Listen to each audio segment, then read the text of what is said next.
तो स्टार्ट करते हैं फिर। हमारा जो टॉपिक चल रहा था, हमने वर्किंग स्ट्रेस मेथड को यहाँ पे स्टार्ट किया। ठीक है, बेसिक जो वर्किंग स्ट्रेस मेथड क्या होती है, इसकी क्या लिमिटेशंस थी, क्लियर, इसके क्या अजम्पशंस हैं, ये हमने डिस्कस कर लिए थे प्रीवियस लेक्चर के अंदर। ठीक है, आज अपन यहाँ पे बात करते हैं। अब अपने को क्या करना है, वर्किंग स्ट्रेस मेथड का यूज करके एनालिसिस करना है अपने को। ठीक है, तो समझते हैं। देखो, अपन बात कर रहे हैं working stress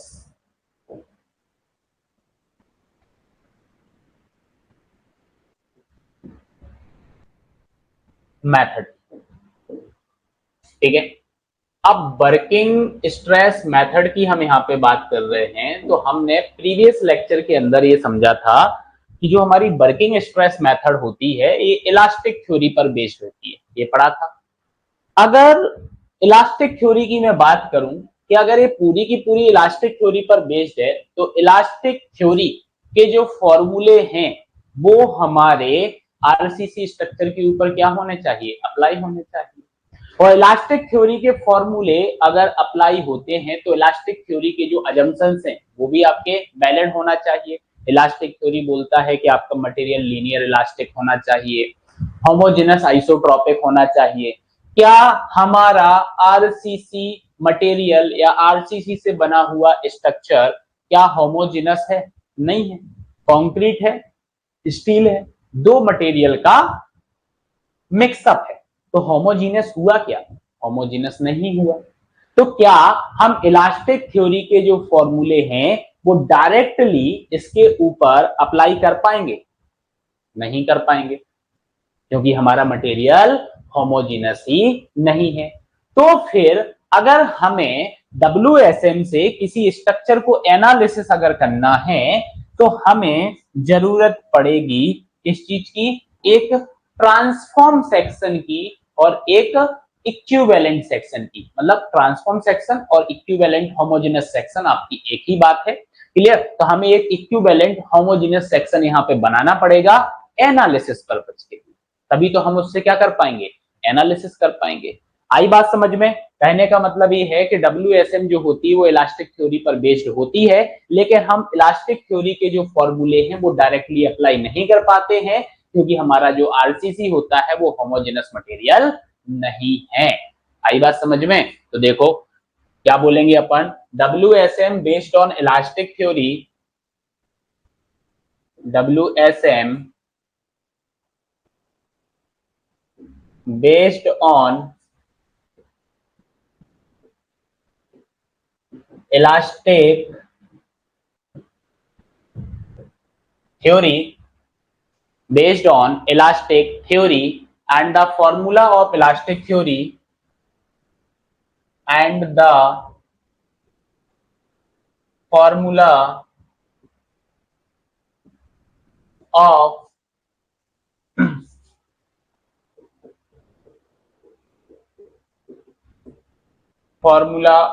elastic theory, formula of elastic theory cannot directly applied, cannot directly, cannot directly applied, clear, directly हम अप्लाई नहीं कर सकते हैं किसके ऊपर, on RCC section, on RCC section. ये मैंने आपको रीजन भी बताया क्यों नहीं कर सकते हैं, because RCC section is,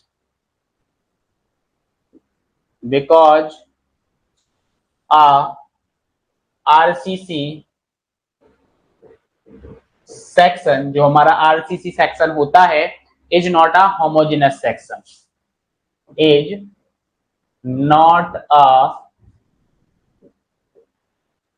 homogeneous section. क्या नहीं है, होमोजेनस सेक्शन नहीं है, clear. Hence for the analysis purpose, hence for the analysis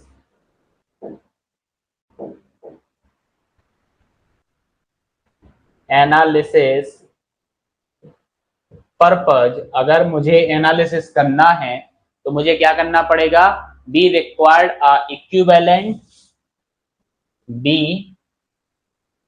required अ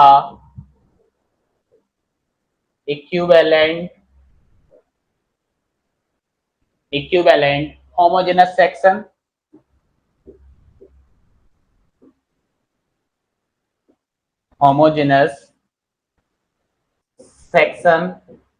और अ ट्रांसफॉर्म सेक्शन।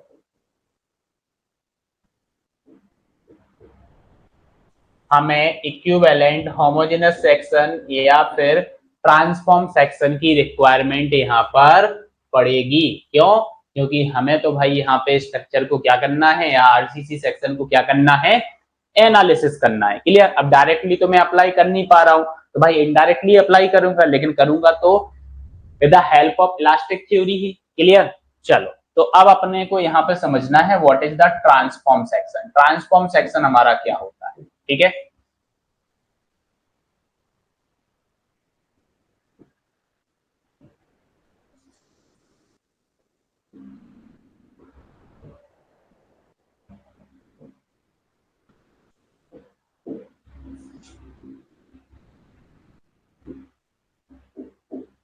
ठीक है, तो बात कर रहे हैं भाई ट्रांसफॉर्म सेक्शन की। तो अब ट्रांसफॉर्म सेक्शन आपका क्या कहलाता है, देखो ट्रांसफॉर्म सेक्शन को मैं कैसे ऑब्टेंड कर सकता हूं, तो ट्रांसफॉर्म्ड सेक्शन को आप ऑब्टेंड कर सकते हो जो एरिया ऑफ स्टील आपका है एक्चुअल सेक्शन के अंदर, उस एरिया ऑफ स्टील को आप इक्विवेलेंट एरिया से क्या कर दो, रिप्लेस कर दो।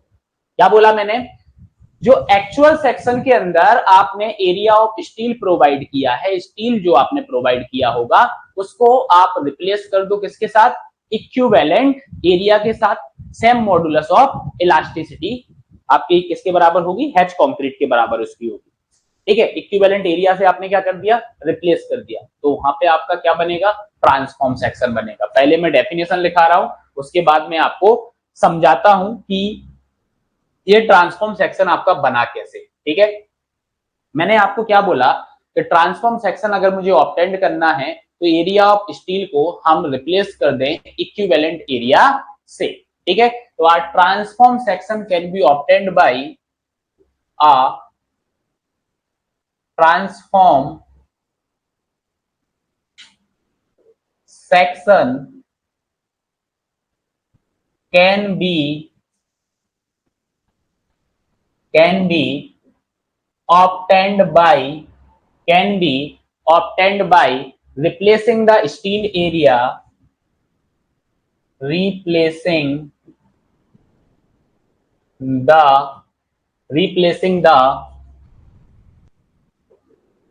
स्टील एरिया, जो आपका स्टील एरिया है उसको रिप्लेस करना है, replacing the steel area by an equivalent area, by an equivalent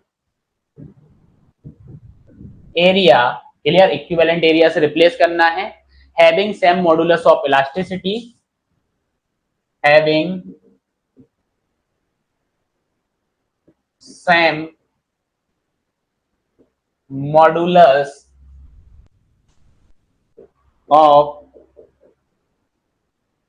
elasticity, having same modulus of elasticity as concrete।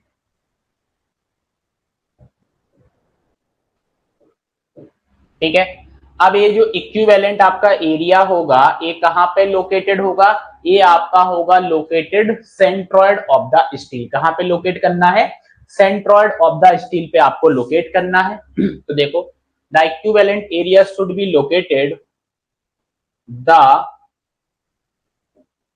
equivalent area should be located, कहां पे लोकेट करेंगे अपन, should be located at the centroid of steel, at the centroid of steel.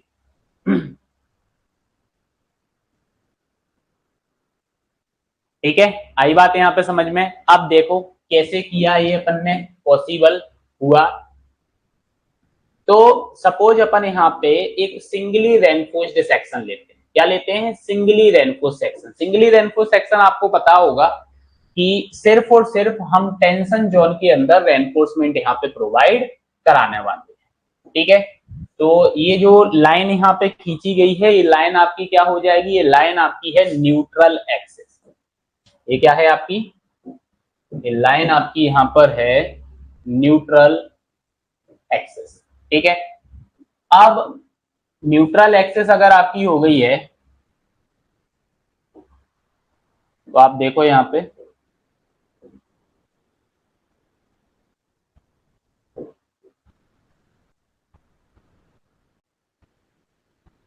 ये आपने tension zone में क्या कर दिया? आपने रेनफोर्समेंट प्रोवाइड करा दिया। ठीक है, यही कराओगे आप, प्रोवाइड रेनफोर्समेंट। ठीक, ये आपका यहां से सेंटर लाइन जो आपकी है वो अपन ने यहां पर ड्रॉ कर दी इसकी। ठीक है,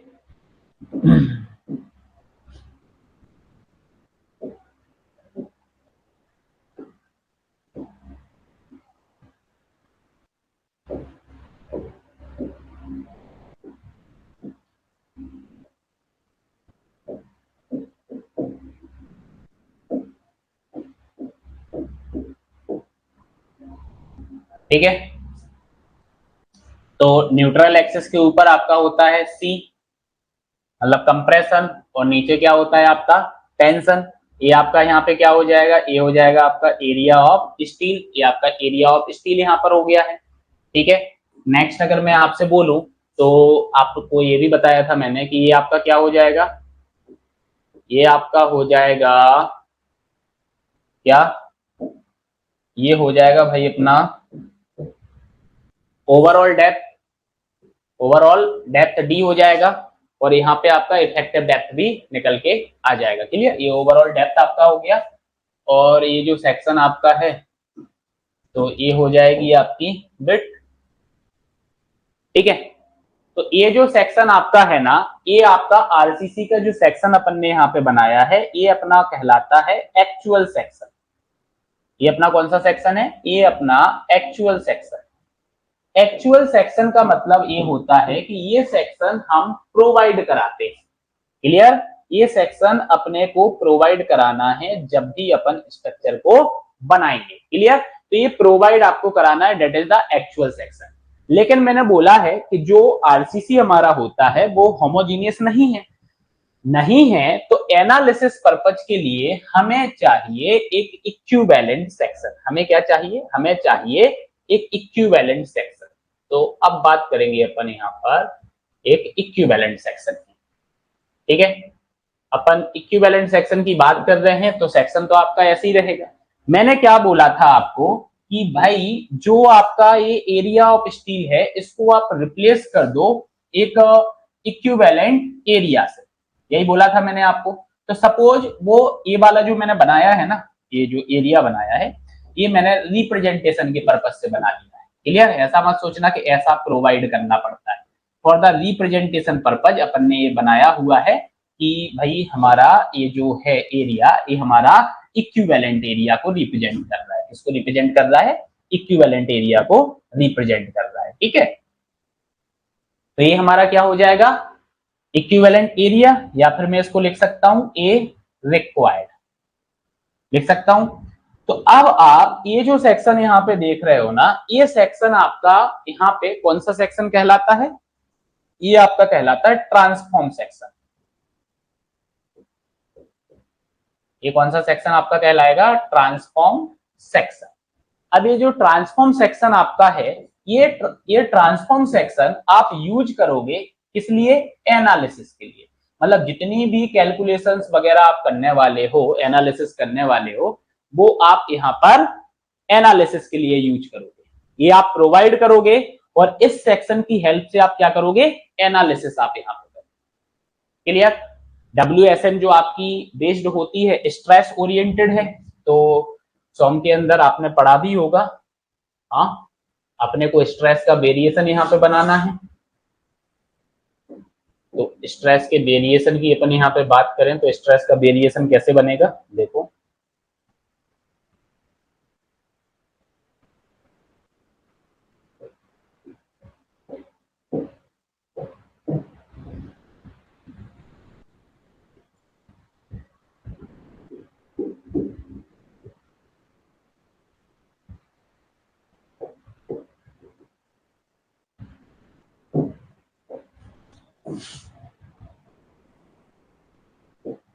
ये हमारा स्ट्रेस का वेरिएशन हो गया।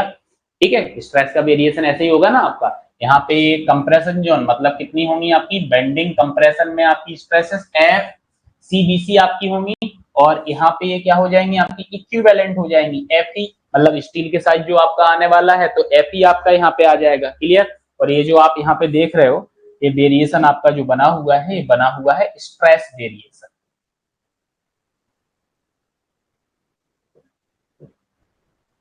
बेंडिंग स्ट्रेस वेरिएशन आपका यहाँ पे बना हुआ है। ठीक है, ये आपका स्ट्रेस वेरिएशन हो गया।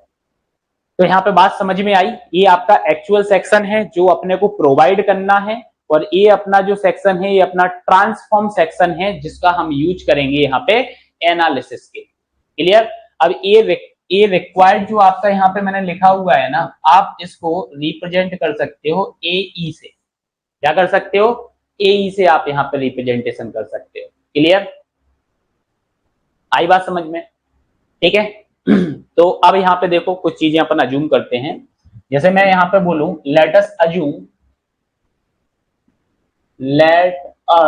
अज्यूम, जो टर्मिनोलॉजी अपन यहाँ पे यूज कर रहे हैं उसके बारे में भी आपको पता होना चाहिए। लेट अस अज्यूम में अपन यहाँ पे लिख रहे हैं कि जो सिंबल मैंने यहाँ पे लिया है AST के लिए, तो AST क्या बताता है आपको, ये बताता है area of tensile steel in actual section. Area of tensile steel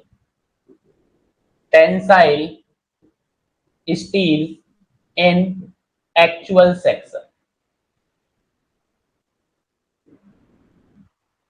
ठीक है।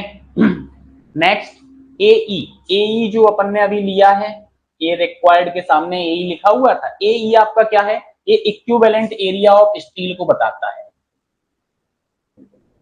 इक्विवेलेंट एरिया ऑफ स्टील को बताता है। ठीक है। नेक्स्ट मैंने यहाँ पे FE लिखा हुआ है।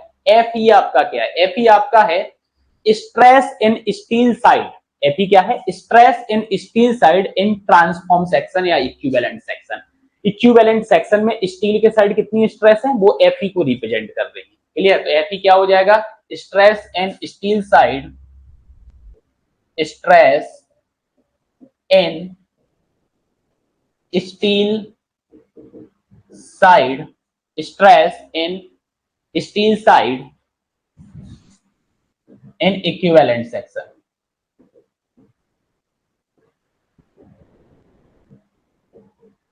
ठीक है, आई बात समझ में?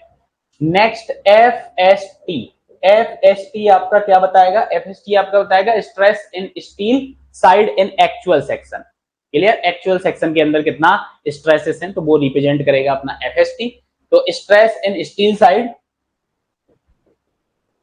Stress in steel side in actual section. ठीक है, आई बात समझ में? ये अपन के कुछ नोटेशन यहाँ पे हो गए थे। अब अपने को क्या करना है कि जो अपना ये एक्चुअल सेक्शन है और जो अपना ये इक्विवेलेंट सेक्शन है, क्लियर, तो सेम लेवल ऑफ स्टील पे, मतलब इसके स्टील का जो लेवल है और इसके स्टील का जो लेवल है, तो अपने को सेम स्ट्रेन यहाँ पे डेवलप करना है। क्या करना है, सेम स्ट्रेन अपने को यहाँ पे डेवलप करना है। इस स्टील पे लेवल पे और इस स्टील के लेवल पर क्या करेंगे अपन, सेम स्ट्रेन को डेवलप करेंगे। अब वो सेम स्ट्रेन को अपने को कैसे डेवलप करना है समझना है यहाँ पे, ठीक है। तो देखते हैं आगे क्या बोलूंगा मैं कि same strain is developed, same strain is developed in, is developed in same strain is developed in actual section, in actual section and equivalent section, equivalent section at the level of steel, at the level of steel, ठीक है। और यहाँ पे जो forces आपके होंगे वो भी सेम होंगे, and forces are also same, forces भी आपके क्या रहने वाले हैं, फोर्सेस भी आपके यहाँ पे सेम रहने वाले, ठीक है। अब देखो आप यहाँ पे ये फिगर बना हुआ है आपका। मैंने आपको एक चीज बताई थी जब हम अजम्पशन पढ़ रहे थे, और जो लास्ट अजम्पशन था मैंने आपको बोला था कि अगर हम चाहते हैं कि ये जो टेंशन साइड है, टेंशन साइड है, तो सारा का सारा जो टेंशन है वो एरिया ऑफ स्टील, मतलब इस स्टील के द्वारा लिया जाना चाहिए। ये मैंने आपको बताया था, क्या बताया था कि टेंशन साइड की अगर मैं बात करूं तो जितना भी टेंसाइल लोड है वो किसके द्वारा लिया जाना चाहिए, स्टील के द्वारा। इसके लिए हम टेंशन साइड क्रैकिंग प्रोवाइड कराते थे, क्लियर। तो क्रैकिंग अगर हम प्रोवाइड करा रहे हैं मतलब एरिया ऑफ स्टील, जो स्टील आपने प्रोवाइड किया है वो आपका इफेक्टिव हो गया है सारे के सारे टेंशन को लेने के लिए। तो टेंशन साइड जो कंक्रीट का एरिया है उसको मैं निग्लिजिबल मान लूंगा, क्यों, क्योंकि इस टेंशन जोन में तो सिर्फ टेंशन लोड आने वाला है, और वो भी टेंशन किसके द्वारा लिया जाएगा, स्टील के द्वारा लिया जाएगा। मतलब ये टेंशन साइड का जो कंक्रीट आपका है वो आपका कैसा हो गया है, निग्लिजिबल हो गया है। तो मैं यहाँ पे आगे ऐसा लिखूंगा, क्या लिखूंगा, देखो, area of concrete in tension side, area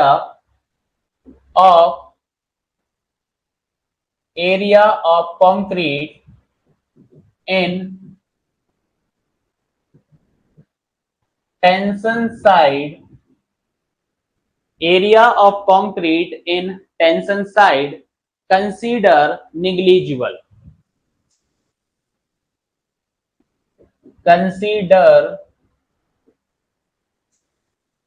negligible. और ये जो कंसीडर आपने निग्लिजिबल यहाँ पे किया हुआ है, क्लियर, तो आप यहाँ पे बोल सकते हो कब होगा निग्लिजिबल, जब आपका सेक्शन क्रैक्ड सेक्शन होगा। कैसा सेक्शन होगा, क्रैक्ड सेक्शन होगा, मतलब टेंशन साइड आपने क्रैकिंग यहाँ पे प्रोवाइड की हुई है, ठीक है। आई बात समझ में। अब अपन चलते हैं यहाँ पे किस, by strain compatibility, by strain compatibility. और स्ट्रेन कॉम्पैटिबिलिटी क्या बोलता है कि किसी पॉइंट पर कंक्रीट के अंदर जो स्ट्रेन होता है उसी सेम पॉइंट पर स्टील के अंदर जो आपका क्या होगा, जो आपका क्या होगा, स्ट्रेन होगा वो आपका क्या होगा, बराबर होगा। क्लियर, अपन ऐसा लिख लेते हैं इसको, ऐसा, ठीक है। यही होता है आपका स्ट्रेन कॉम्पैटिबिलिटी।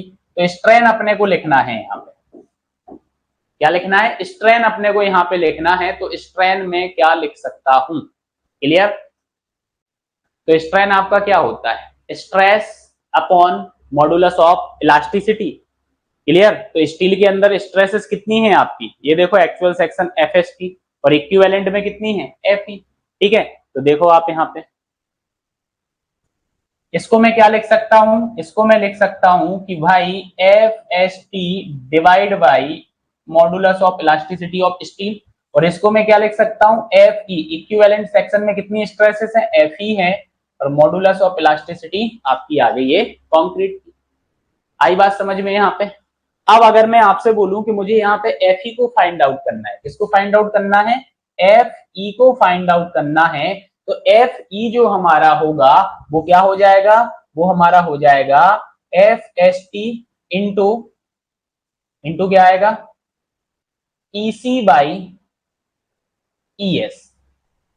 ये आ जाएगा, आएगा कि नहीं आएगा। अब अगर मैं आपसे बोलूं तो आपको पता है, क्या पता है आपको, क्योंकि स्मॉल एम जो होता है, स्मॉल एम जो होता है ये आपका क्या होता है, मॉड्यूलर रेशियो। ये आप ऑलरेडी पढ़ चुके हो। और मॉड्यूलर रेशियो आपका जो होता है वो होता है स्टील की modulus of elasticity divide by EC, ये होता है। तो जो अभी आपने एफ ई को निकाला है, तो एफ ई आपका क्या था, F S T, F S T क्या था आपका, ई सी बाई ई एस, यही आपका था। तो देखो इसको जस्ट अपोजिट करूंगा तो मैं 1/m लिख दूंगा, क्लियर। मतलब आप देखो यहाँ पे मैं क्या लिख सकता हूं, 1/m equals to E C by E S लिख सकता हूं। तो अगर मैं ये लिख सकता हूं तो मैं यहाँ पे क्या लिख दूंगा कि जो हमारा एफ ई है वो हमारा आ जाएगा F S T by M, वो हमारा क्या आ जाएगा, F S T by M. तो ये हमारी स्ट्रेसेस यहाँ पे निकल के आ गई। हाँ, इक्विवेलेंट सेक्शन में स्टील के साइड जो आपकी स्ट्रेसेस होंगी वो आपकी निकल के यहाँ पर आ चुकी हैं, F E equal to F S T by M.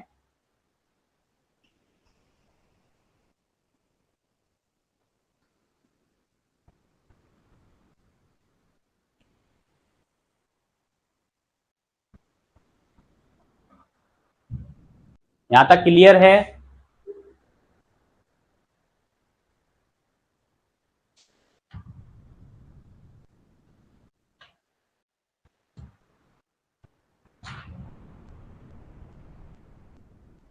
Clear.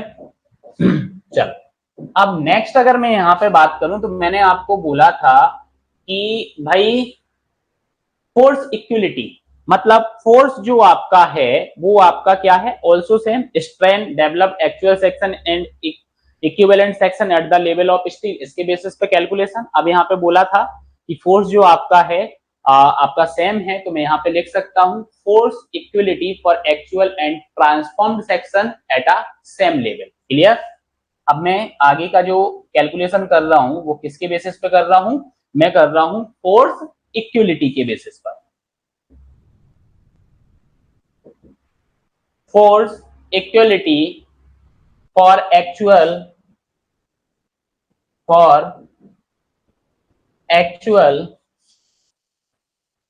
And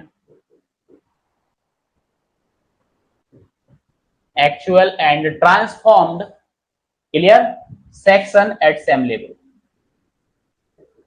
section at same level, ठीक है। सेम लेवल पे जो आपका एक्चुअल सेक्शन और ट्रांसफॉर्म सेक्शन है उसके अंदर क्या है, फोर्स आपका क्या है, सेम है, क्लियर। तो अब अपने पास जो फोर्सेस की बात अपन कर रहे हैं, तो फोर्सेस एक तो क्या है, कंप्रेशन, और एक दूसरा है टेंशन, क्लियर। तो मैं क्या बोलूंगा कि भाई जो हमारा टोटल कंप्रेशन यहाँ पे आ रहा है वो हमारा किसके बराबर हो जाएगा, वो हमारा बराबर हो जाएगा टोटल टेंशन फोर्स के, हो जाएगा। अब फोर्स को अपन कैसे लिखते हैं, फोर्स की अगर मैं बात करूं तो आपको पता है स्ट्रेस क्या होती है, फोर्स अपॉन एरिया, क्लियर। तो स्ट्रेस इनटू एरिया अगर आपने कर दिया तो आप फोर्स को लिख सकते हो ना, ठीक है। तो इसी बेसिस पर अपन यहाँ पे फोर्स को लिखेंगे, ठीक है। तो टोटल कंप्रेसिव फोर्स की अगर मैं बात करूं तो भाई कितना आ जाएगा, हाँ, टोटल कंप्रेसिव फोर्स कितना आ जाएगा, हाँ, तो देखो total compressive force F S T into आपका क्या आ जाएगा, E S T, actual section में कंप्रेशन आपने देख लिया। और इक्विवेलेंट की अगर मैं बात करूं तो यहाँ पे आपकी स्ट्रेसेस रिक्वायर्ड जो है एफ रिक्वायर्ड की अगर मैं बात करूं तो ये आपकी क्या हो जाती है, हाँ एफ ई हो गई ना, क्लियर। तो यहाँ पे अपन एफ ई लिख सकते हैं, ठीक है, एफ ई अपन यहाँ पे ले लो, एफ रिक्वायर्ड जो अपन लिख रहे हैं, क्लियर। और इनटू आपका क्या आ जाएगा, ए ई, क्लियर। इनटू आपका क्या आ जाएगा, ए ई मतलब इक्विवेलेंट, ठीक है, इक्विवेलेंट एरिया आपका आ जाएगा, आ जाएगा। अब देखो आप यहाँ पे, अब अपने को पता है F S T into A S T equal to F E जो आपकी है, ये आपकी है F S T by M into A E, clear. क्योंकि अपने को पता है एफ ई अपन निकाल चुके हैं कि ये आपका F S T by M होता है, ठीक है, क्या होता है, F S T by M आपका होता है। और F S T by M होता है तो आप ये देखो ए एफ एस टी से ए एफ एस टी आपका क्या हो जाएगा, कैंसिल आउट हो जाएगा, हो जाएगा। तो जो हमारा इक्विवेलेंट एरिया है ना, वो इक्विवेलेंट एरिया हमारा क्या निकल के आ जाएगा, वो निकल के आएगा a e equal to m into A S t. M यहाँ पे आपका मॉड्यूलर रेशियो,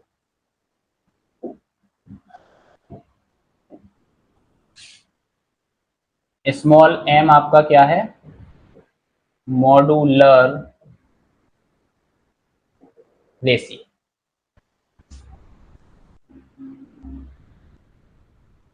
ठीक है, आई बात समझ में। अगर ये फोर्स वाला आपको नहीं पता है कॉन्सेप्ट, तो ये मैंने अभी आपको बताया है, याद रखना ये फोर्स अपन ने कैसे लिखा है। तो भाई ये फोर्स लिखा है अपन ने ऐसे,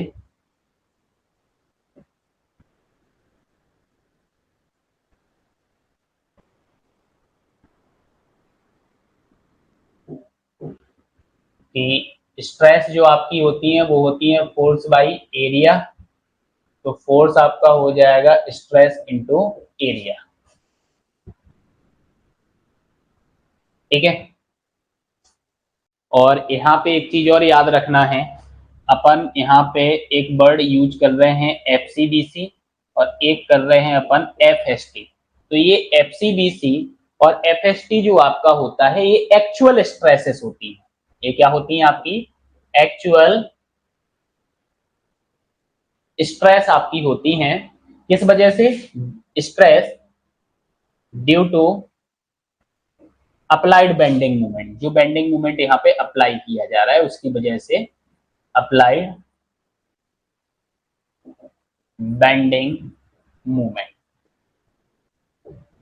ठीक है। तो अप्लाइड बेंडिंग मूवमेंट की वजह से जो स्ट्रेसेस आपकी आ रही होंगी सेक्शन के अंदर, वो एफसीबीसी और एफएसटी होती हैं। अब कहीं कहीं आप देखोगे सिग्मा सीबीसी और सिग्मा एसटी लिखा होता है, तो सिग्मा जहां पे भी यूज होता है ना वो परमिसिबल के लिए आपका यूज होता है,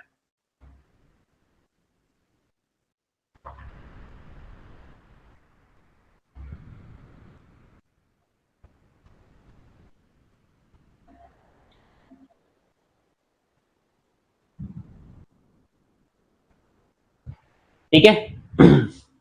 इसके बाद अपन को डिस्कस करना है, ये क्या है,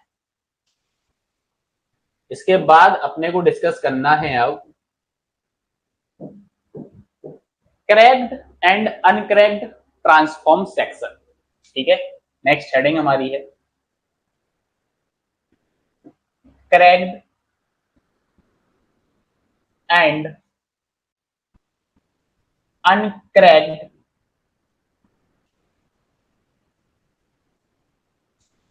ट्रांसफॉर्म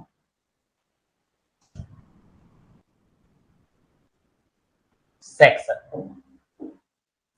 देखो क्रैक्ड ट्रांसफॉर्म सेक्शन तो आप समझ चुके हो, अभी आपने जो सेक्शन पढ़ा है ना वो आपने क्रैक्ड सेक्शन ही पढ़ा हुआ है, क्या पढ़ा हुआ है आपने, क्रैक्ड सेक्शन ही पढ़ा हुआ है, ठीक है। तो अपन बात करते हैं यहाँ पे क्रैक्ड ट्रांसफॉर्म सेक्शन की। सबसे पहले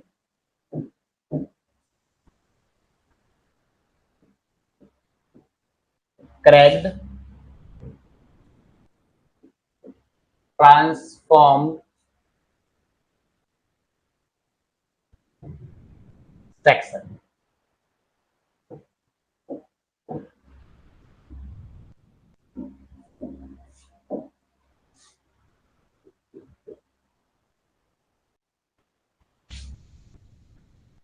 तो क्रैक्ड ट्रांसफॉर्म सेक्शन आपका क्या होता है, आपको भी पता है कि हम टेंशन साइड में क्रैकिंग को अलाउ कर देते हैं, इसको अलाउ कर देते हैं, क्रैकिंग को अपन अलाउ कर देते हैं और क्रैकिंग आपकी अलाउ हो जाती है।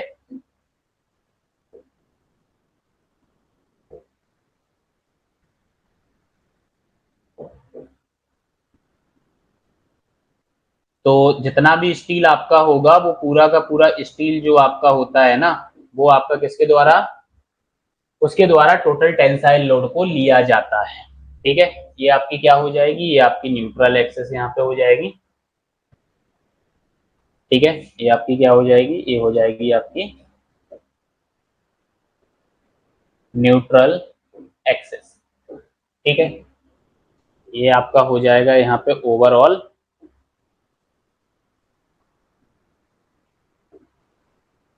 डेप्थ, ये आपका हो जाएगा ओवरऑल डेप्थ। ठीक है, ओवरऑल डेप्थ के बाद अगर मैं बोलूं ये एरिया ऑफ स्टील आपका है,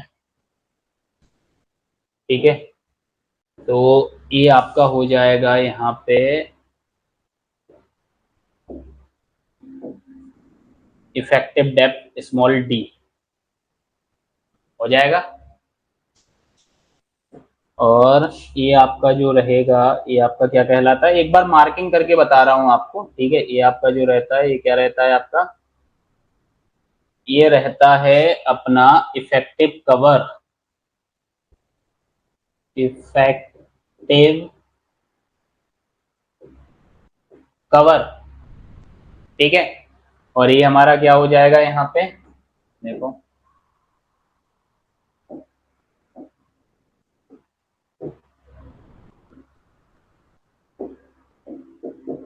ये हो जाएगा हमारा एरिया ऑफ स्टील, एएसटी।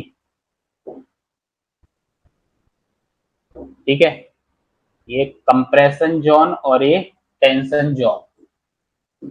ठीक, और ये जो आपका रहेगा, ये रहेगा आपका बिट। ठीक है, ये आपका क्या रहेगा, बिट आपका रहेगा। अच्छा, ये जो सेक्शन आपका बना हुआ है, ये आपका कौन सा सेक्शन सेक्शन है, ये अपना है भाई एक्चुअल सेक्शन। ये हमारा क्या है, एक्चुअल सेक्शन।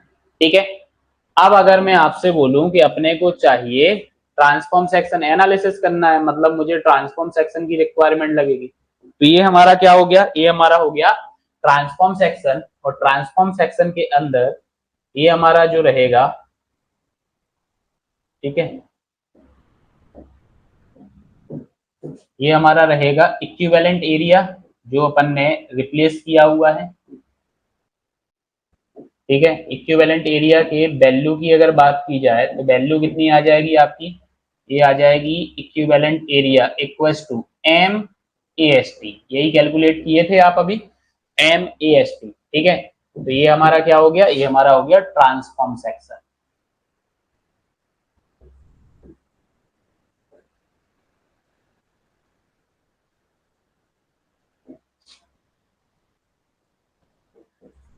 ये हमारा क्या हो गया, ये हमारा हो गया ट्रांसफॉर्म सेक्शन। ठीक है, नेक्स्ट नेक्स्ट अपन क्या करते हैं, स्ट्रेस के वेरिएशन की बात करते हैं। अपने को वेरिएशन बनाना है यहाँ पे स्ट्रेस का। ठीक है, तो स्ट्रेस का वेरिएशन अपन देख लेते हैं क्या आएगा।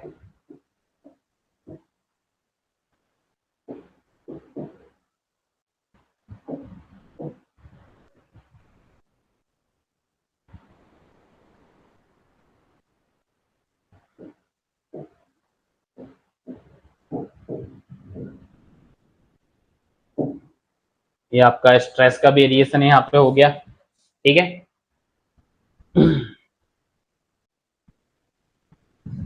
तो ये के कंक्रीट के साइड क्या हो जाएगा, एफ सी बी सी, और यहाँ पे स्टील साइड एफ ई आपका क्या होता है, F S T by M, ये अभी आपने कैलकुलेट किया था। ठीक है, ये जो न्यूट्रल एक्सेस है, टॉप से न्यूट्रल एक्सेस की डिस्टेंस की अगर बात की जाए तो ये आपने मान ली है एक्स। अगर ये एक्स आपका हो गया तो ये रिमेनिंग जो पोर्शन आपका यहाँ पे बचेगा, रिमेनिंग जो पोर्शन बचेगा, ये बचेगा आपका D minus x. D minus x क्यों बचेगा, क्योंकि यहां से यहां तक जो आपको मिल रहा है, ये आपको कितना मिल रहा है, ये आपको मिल रहा है इफेक्टिव डेप्थ डी। ठीक है, ये जो आप यहाँ पे देख रहे हो ये वेरिएशन, ये आपका बेंडिंग स्ट्रेस वेरिएशन है। ये क्या है आपका bending stress variation, bending stress variation, ये आपका क्या है बेंडिंग स्ट्रेस वेरिएशन है। तो आइए यहाँ पे बात समझ में, क्रैक्ड सेक्शन के लिए अपन ने यहाँ पे डायग्राम पूरा बनाया हुआ है। ठीक है, अच्छा इसको अपन क्रैक्ड सेक्शन क्यों बोल रहे हैं, क्योंकि कंक्रीट के टेंशन साइड में हमने क्रैकिंग को अलाउ किया है, और क्रैकिंग को अलाउ किया है तो अब जो आपका स्टील होगा वो पूरा का पूरा टेंसाइल लोड को लेगा, टेंसाइल लोड को लेगा तो इस टेंशन साइड का जो कंक्रीट होगा इसके एरिया को हम निग्लिजिबल यहाँ पर मान लेंगे। ठीक है, तो आइए अपन देखते हैं आगे। आगे की कहानी कुछ ऐसी है कि we allowed cracking in concrete, जो बोला वही लिखूंगा। ठीक है, we allowed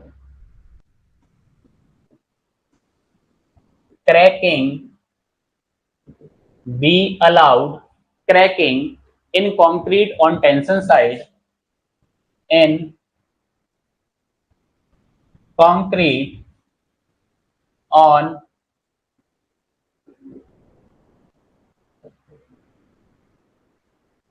on tension side so the steel becomes yield, so the steel becomes yield, steel जो आपका होगा वो क्या होगा yield यहाँ पे होगा, and effectively resist tensile load, and effectively resist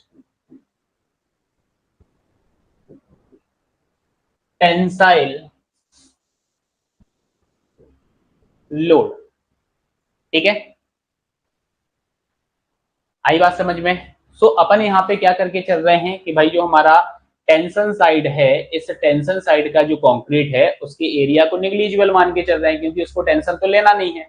so let us consider area of concrete, so let us consider area of concrete, area of concrete, जो कंक्रीट का आपका एरिया है वो क्या रहेगा from tension side negligible, from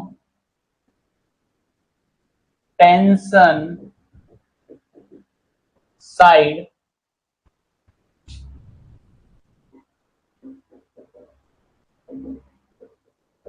tension side negligible, tension side अपन ने क्या कर दिया निग्लिजिबल यहां पर मान। ठीक है, अब अपने को यहाँ पे करना क्या है एफसीआर, एफसीआर आपको पता है फ्लेक्सुरल टेंसाइल स्ट्रेंथ आपकी होती है। तो इस एफसीआर मतलब कि कंक्रीट के अंदर पहला क्रैक आपका डेवलप होता है, तो इस एफसीआर पर अपन कैलकुलेट करेंगे एमसीआर, क्या कैलकुलेट करेंगे एमसीआर अपन यहाँ पर कैलकुलेट करेंगे। ठीक है, अब कैसे कैलकुलेट करना है क्लियर, अब कैसे कैलकुलेट करना है तो हम यहाँ पे फ्लेक्सर फॉर्मूला का यूज करेंगे। क्लियर, हम क्या करेंगे फ्लेक्सर फॉर्मूला का यहाँ पे यूज करेंगे। तो by using flexor formula, by using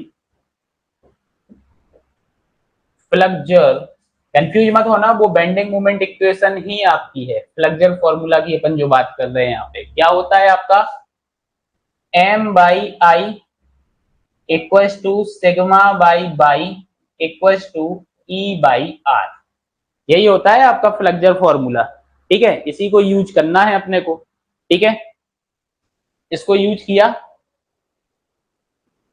कितना यूज करेंगे अपन करेंगे आगे वाली जो टर्म्स यहाँ पे है। ठीक है, तो देखो यहाँ पे मूवमेंट की बात कर रहे हैं तो मूवमेंट अपना हो गया यहाँ पे एमसीआर, एमसीआर डिवाइड बाई आपका आ गया यहाँ पर आई। क्लियर, और जो स्ट्रेसेस हैं वो स्ट्रेसेस हमारी क्या है FCR, FCR divide by by. ठीक है, ये वैल्यू मैंने यहाँ पे पुट की। तो यहाँ पे अगर मैं आपसे बात करूं तो मुझे निकालना है एमसीआर तो MCR जो हमारा होगा वो क्या हो जाएगा, वो हो जाएगा FCR इंटू आई, इस आई का क्रॉस मल्टीप्लाई कर दिया। तो बाई जो आपका यहाँ पर है वो बाई आपका क्या है, वो आपका है CG से डिस्टेंस, तो वो क्या आ जाएगा, ये न्यूट्रल एक्सिस है x, तो यहां से डिस्टेंस आपकी कितनी आ जाएगी, d माइनस एक्स, क्या आ जाएगी, d माइनस एक्स। तो ये माइनस d माइनस एक्स आपने यहाँ पे रख दिया, तो ये निकल के आ गया आपका मोमेंट। क्लियर,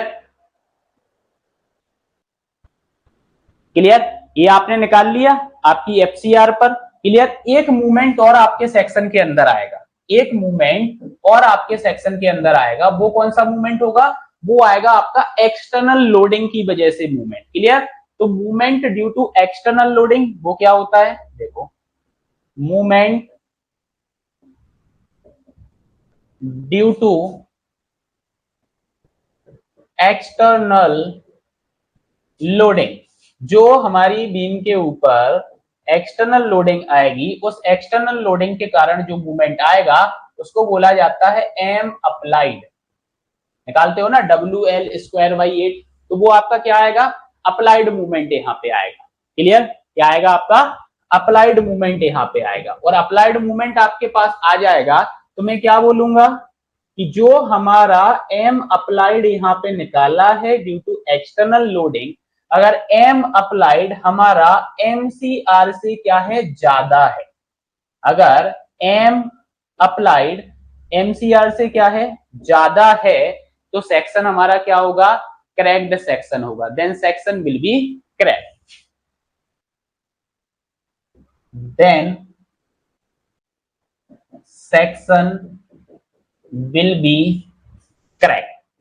तो आपको कैसे पता चलेगा कि ये सेक्शन क्रैक्ड है या अनक्रैक्ड है, तो आपको यहाँ पे ये चीज चेक करना है कि एम अप्लाइड जो आपका है अगर वो ग्रेटर देन MCR से आ रहा है तो सेक्शन आपका यहाँ पे क्या होगा, क्रैक्ड सेक्शन आपका होगा। ठीक है,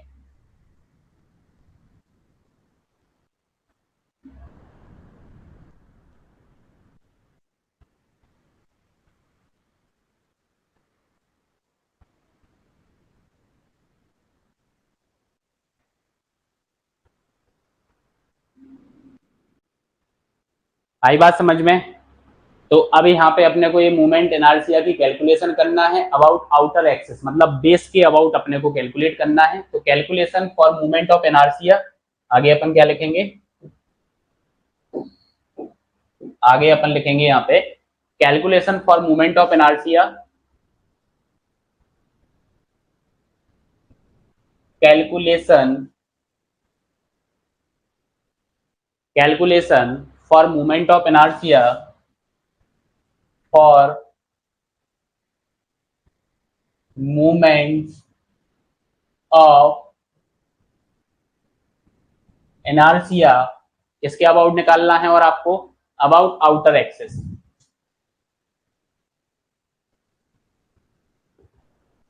about outer axis, outer axis मतलब बेस। ठीक है, बेस के अबाउट आपको निकालना है। तो बेस के अबाउट अगर आप निकालोगे तो क्या निकालोगे, आप देखो ये डायग्राम देखो, बेस के अबाउट आप निकाल रहे हो तो क्या आ जाएगा, पैरेलल एक्सिस थ्योरम तो आपको पता ही होगी। ठीक है, पैरेलल एक्सिस थ्योरम तो आपको पता ही होगी। हाँ,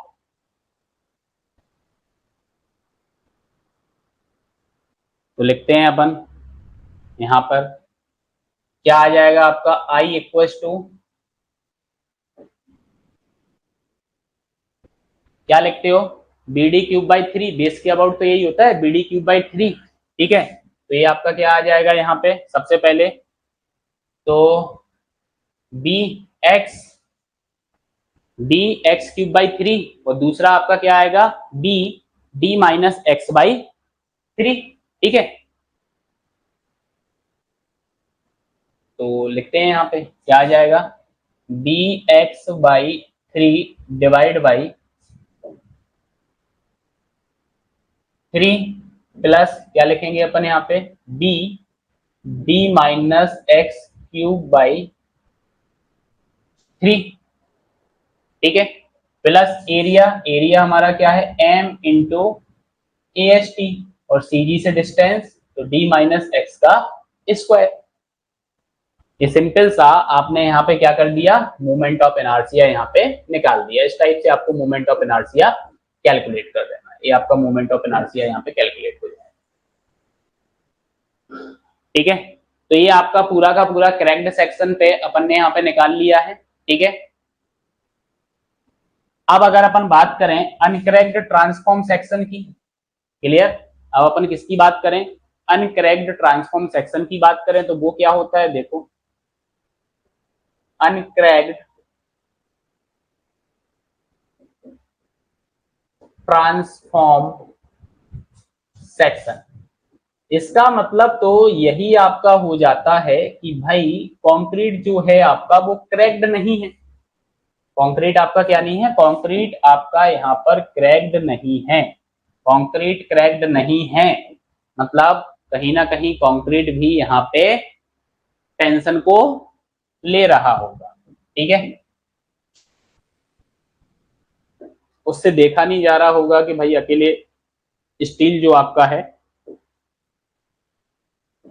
वो आपका अकेला टेंशन यहाँ पे ले रहा है, तो बोले साथ में मैं भी ले लेता हूँ, मजाक कर रहा था। ठीक है,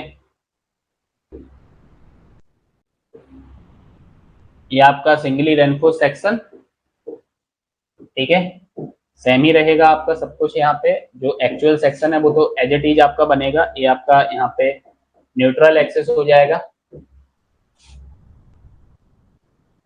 ये आपका क्या हो गया, न्यूट्रल एक्सेस हो गया। ठीक है, ये जो आपका रहेगा, ये आपका रहेगा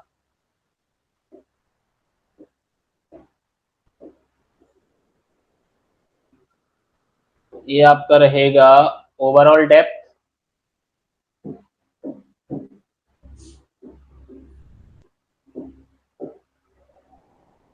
ये आपकी हो जाएगी यहाँ पर बिट, क्लियर। ये कंप्रेशन है, ये आपका टेंशन है,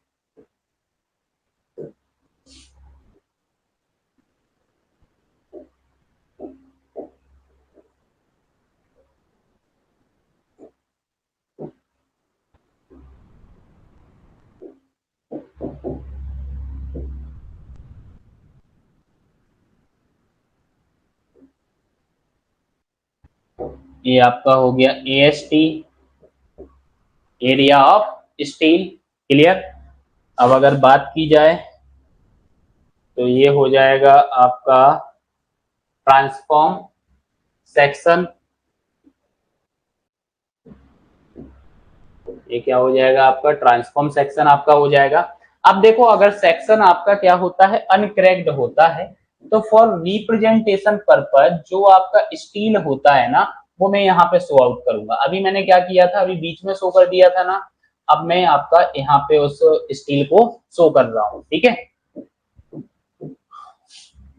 स्टील को सिर्फ शो करने के पर्पज से यहाँ पे बनाया हुआ है कि इक्विवेलेंट आपका जो स्टील है वो अनकरेक्ट जो आपका सेक्शन होता है उसके अंदर यहाँ पे मैं प्रोवाइड कर रहा हूँ। ठीक है, तो मैंने आपको जैसा बताया कि भाई क्या हो जाएगा, तो आप देखो यहाँ पे क्या हो जाएगा, ये तो इक्विवेलेंट एरिया जो आपका होगा, एक तो एम ए एस टी आपका है, और मैंने आपको बताया कि कुछ ना कुछ आपका ये जो अनकरेक्ट सेक्शन है, अनकरेक्ट है मतलब कुछ ना कुछ तो वो भी ले रहा होगा, क्लियर। तो m A S t minus अपन ने ए एस टी यहाँ पे कर दिया, तो जैसे ही अपन ये माइनस यहाँ पे करेंगे तो हमारा जो एरिया ऑफ स्टील है इक्विवेलेंट वाला वो निकल के आएगा M minus one into A S T, नहीं लिखाया, तो अपन यहाँ पे अलग से लिख लेते हैं। ये क्या आ जाएगा अपना, ये आ जाएगा अपना m minus one into A S T, ये निकल के आ जाएगा अपना ए, क्या निकल के आ जाएगा m minus one into A S T. ठीक है, अब यहाँ पे आप स्ट्रेस के वेरिएशन की बात करेंगे, वेरिएशन अपन देख लेते हैं।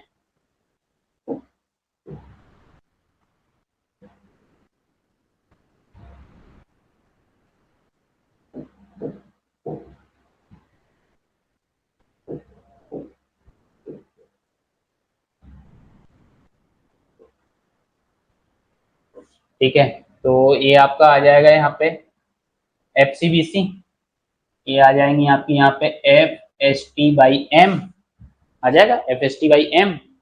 ठीक है, और न्यूट्रल एक्सेस जो आपकी है, ठीक है, फिर अपन इसको देखेंगे तो ये कितना आ जाएगा, ये आ जाएगा। फिर अपन बात करेंगे इस फुल की। ठीक है, तो ये आपका x हो गया, ये आपका D-x हो गया, ये आपका D हो गया। ठीक है, that is the incorrect section. और अनकरेक्ट सेक्शन जब आपका यहाँ पे बनता है तो आप क्या बोलोगे कि भाई जो आपने एम अप्लाइड निकाला, एक्सटर्नल लोड के द्वारा जो मूवमेंट आया, वो आपका यहाँ पे क्या होगा, लेस देन हो जाएगा एमसीआर से। किससे? जो क्रिटिकल मूवमेंट आपका यहाँ पे निकल के आया है ना, एमसीआर, तो उस एमसीआर से क्या हो जाएगा, कम हो जाएगा, मतलब सेक्शन विल बी अनकरेक्ट। आप क्या बोल दोगे, सेक्शन विल बी अनकरेक्ट।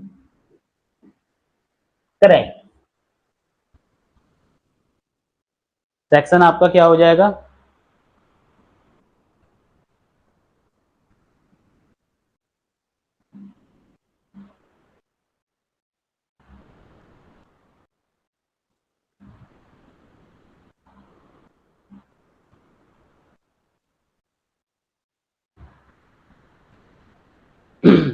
ठीक है, आई बात समझ में?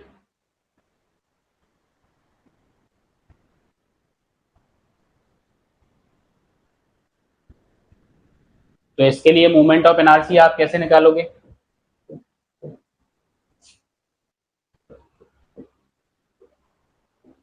Calculate moment of inertia I uncracked section के लिए। हाँ, सिंपल सा तो है। क्या है, देखो, आई इक्वल्स टू, क्या लिखोगे आप, dx³ upon 3। About outer axis ही आप निकाल रहे हो, क्लियर, यहाँ पे लिख लो आप चाहो तो, अबाउट आउटर एक्सेस। ठीक है, तो dx³/3 आपका यहाँ पे आ जाएगा। अब आपको पता है कि भाई सेक्शन जो हमारा है, सेक्शन जो हमारा है वो तो रह गया यहाँ पे अनकरेक्ट, और सेक्शन जब अनकरेक्ट रह गया है तो हम ओवरऑल डेप्थ की यहाँ पे बात करेंगे, क्योंकि कंक्रीट का जो एरिया है वो आप यहाँ पे निग्लिजिबल नहीं करोगे, तो ये आ जाएगा बी D-x³। अभी आपने स्मॉल D-x³ किया था ना, अब ये आ जाएगा आपका डिवाइड बाई 3 आपका आ जाएगा, प्लस एरिया आपका आएगा M-1 × AST, यही आएगा आपका। अब जो आपका एरिया है, और यहाँ पे आपका जो CG से डिस्टेंस आएगा वो ओवरऑल से आप लोगे, किससे लोगे, ओवरऑल से आप लोगे। तो ये वाला मूवमेंट ऑफ इनर्शिया निकल के आएगा आपका अनकरेक्ट ट्रांसफॉर्म सेक्शन के लिए, जब आप MCR की कैलकुलेशन करोगे। ठीक है,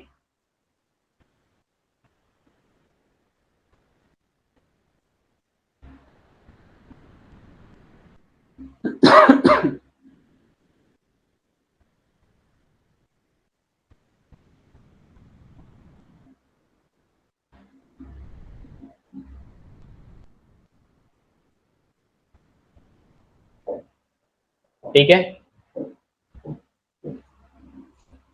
और अगर मैं बोलूं कि अगर अपने को फॉर CG की अगर मैं बात करूं, क्लियर, इसकी बात करूं, फॉर CG की यहाँ पे बात करूं, तो CG आपका क्या निकल के आता है, हाँ,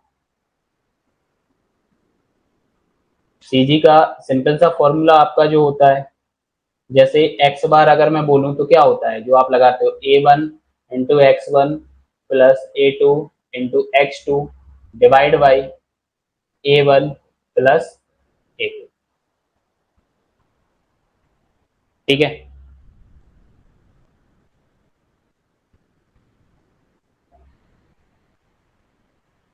ठीक है, तो ये तो सिंगली रेनफोर्स की अपन ने बात कर ली है, लेकिन अगर यही बात अपन करें कि हमारा डबली रेनफोर्स्ड सेक्शन है, क्लियर, तो ये चीज आपको याद रखना है। ठीक है, अब जैसे अगर मैं बोलूँ ये एक्स बार, तो एक्स बार अगर आपको निकालना है तो आप चाहो तो ऐसी वैल्यू भी पुट कर लेना। अगर मैं यहाँ पे बोलूँ A1, तो A1 आपका यहाँ पे क्या आ जाएगा, सिंपल सा है, A1 क्या आएगा, D इंटू डी और CG से डिस्टेंस D/2 प्लस, अब अगर मैं ट्रांसफॉर्म सेक्शन के लिए लिखना है तो उसके लिए क्या आ जाएगा, M-1 AST, क्लियर, और CG से डिस्टेंस तो D-X आपका हो जाएगा। ठीक है, पुट कर दिया यहाँ पे।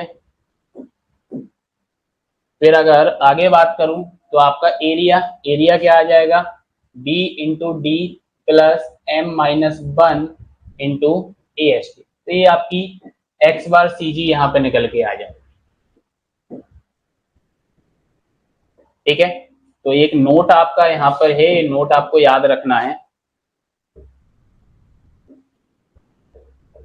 नोट आपका ये है कि इन डबली रेनफोर्स्ड सेक्शन, आगे बताऊंगा कि डबली रेनफोर्स्ड सेक्शन आपका क्या होता है, अभी ब्रीफ में बता देता हूँ। डबली रेनफोर्स्ड सेक्शन का मतलब ये होता है कि कंप्रेशन साइड में भी आपने क्या कर दिया, स्टील को प्रोवाइड कर दिया। क्लियर, तो क्या बोलूंगा मैं, in doubly reinforced section, in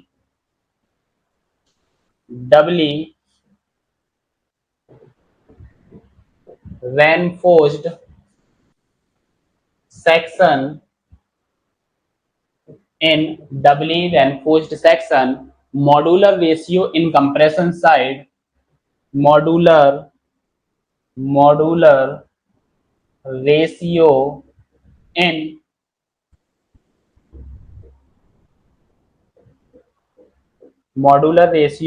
compression side, compression side जो आपका modular ratio रहेगा is 1.5 times, is 1.5 times of tension side.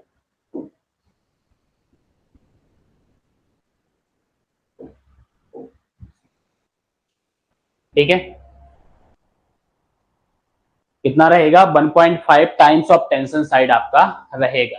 ठीक है, डबली रेनफोर्स्ड सेक्शन के अंदर। ठीक है, अब अपने को करना है analysis of singly reinforced rectangular section. अब यहां से अपने को सिंगली को एनालिसिस करना है, फिर डबली को अपने को एनालिसिस करना है, WSM से एनालिसिस करना है, फिर अपने को LSM से एनालिसिस करना है। तो ये आपकी बीम की जो डिजाइन है बेंडिंग के अंदर आपकी डिजाइन हो जाएगी। ठीक है, आई बात समझ में, डिजाइन और एनालिसिस आपका हो जाएगा। तो इसके आगे का जो टॉपिक आपका है analysis of singly reinforced section, बड़ा है आपका थोड़ा सा टॉपिक, तो इसको अपन नेक्स्ट क्लास में अपन इसको कवर अप करेंगे। ठीक है, अगर कोई भी डाउट हो तो आप ग्रुप पे मेरे से पूछ लेना। ठीक है, मिलते हैं अगली क्लास में अगले टॉपिक के साथ। Thank you, class over.